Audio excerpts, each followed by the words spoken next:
श्री गणेशाय नमः। कृष्णाय वासुदेवाय हरिये परमात्मने प्रणतः कलेशनाशाय गोविंदाय नमो नमः। सभी प्रभु भक्तों को जीवन प्रकाश चैनल की तरफ से राधे राधे। आज हम माघ मास महात्म्य का 10वां अध्याय करेंगे। इससे पहले जैसा कि आप सभी जानते हैं 9 अध्याय हम कर चुके हैं। 9वें अध्याय में यमदूतों ने विकुंडल को अतिथियों के सत्कार के बारे में बताया था।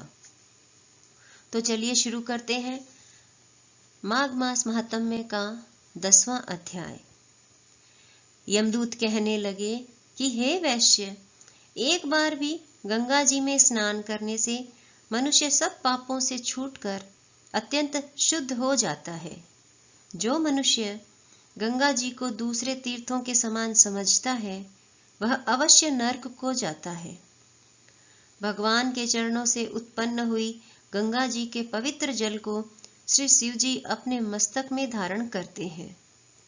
वह ब्रह्मा जो संदेह रहित प्रकृति से अलग और निर्गुण है, ब्रह्मांड में उसकी समानता किससे हो सकती है। गंगा जी का नाम हजारों योजन दूर से ही लेने वाला नरक में नहीं जाता। इसलिए मनुष्य को अश्वमेव गंगा जी में स्नान करना चाहिए।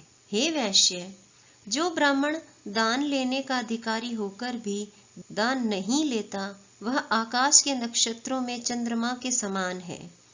जो कीचड़ से गौ निकालता है और जो रोगी की रक्षा करता है या जो गौशाला में मरता है वह आकाश में तारा होता है। प्राणायाम करने वाले मनुष्य सदैव उत्तम गति को प्राप्त होते हैं। प्रातः के समय स्नान के पश्चात जो 16 प्राणायाम करते हैं वह घोर पापों से बच जाते हैं। जो पराई स्त्री को माता समान मानते हैं वह यम की यातना को नहीं भोगते। जो मन से भी कभी पर स्त्री का चिंतन नहीं करता वह दोनों लोकों को अपने अधीन करता है। जो पराये धन को मिट्टी के समान समझता है वह स्वर्ग में जाता है। जिसने क्रोध को जीत लिया मानो उसने स्वर्ग को ही जीत लिया। जो माता पिता की सेवा देवता तुल्य करता है वह यम द्वार नहीं देखता। और जो गुरु की सेवा करते हैं वह ब्रह्मलोक को प्राप्त होते हैं।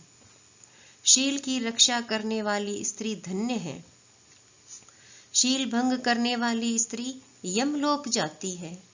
जो वेदों और शास्त्रों को पढ़ते हैं या पुराण और संहिता पढ़ते और सुनते हैं तथा जो स्मृति का व्याख्यान और धर्मशास्त्र समझते हैं या जो वेदांत में लीन रहते हैं वह पाप रहित होकर ब्रह्मलोक को प्राप्त होते हैं। जो अज्ञानियों को वेद शास्त्र का ज्ञान देते हैं वह देवताओं से भी पूजित होते हैं।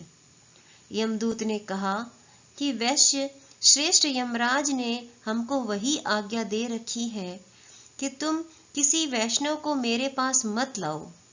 हे वैश्य, पापी लोगों को इस संसार रूपी नरक को प्राप्त करने के लिए भगवान की भक्ति के सिवाय दूसरा और कोई उपाय नहीं।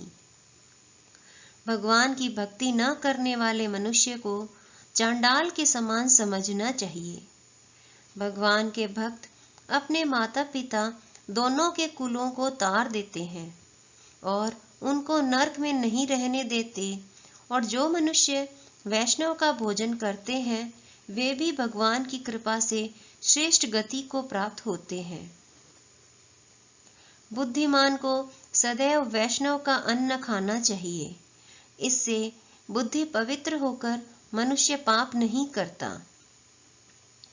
गोविंदाय नमः इस मंत्र का जाप करता हुआ जो मनुष्य मृत्यु को प्राप्त होता है वह परम धाम को प्राप्त होता है, इसमें कोई संदेह नहीं। जो ओम नमः भगवते वासुदेवाय द्वादशाक्षर मंत्र या ओम नमो नारायणाय अष्टाक्षर मंत्र का जाप करता है उसके ब्रह्म हत्या आदि बड़े पाप नष्ट हो जाते हैं। इसी के साथ माघ मास महात्म्य का 10वां अध्याय पूर्ण हुआ। जय श्री कृष्ण।